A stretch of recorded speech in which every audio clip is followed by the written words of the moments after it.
Tila nga walang kupas ang nag-iisang Jericho Rosales. Sabi nga ng iba, ay hindi ito tumatanda at mas lalo pang bumabata. Dahil nga ba in love siya at nakita na ang totoong pag-ibig? Hindi nga matutumbasan ang husay sa pag-arte ng nag-iisang Jericho. Noon pa man ay pinamalas niya na ang angking galing sa pag-arte at puno ng talento ang aktor. Bagay na ginusto ni Janine Gutierrez. Masasabi nga natin na bagay ang dalawa at swak na swak ang kanilang tandem. Nagkakasundo sa lahat ng bagay. Naiulat na din ng mga nakaraan na tinutulungan ni Jericho si Janine sa mga bagay-bagay tulad ng pag-acting. Malaking tulong din si Jericho sa karir ni Janine.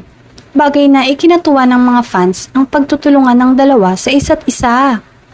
Hiling nga ng mga tagahanga na sana ay sila talaga hanggang dulo at ipagpatuloy lang ang tunay na pagmamahalan ng dalawa.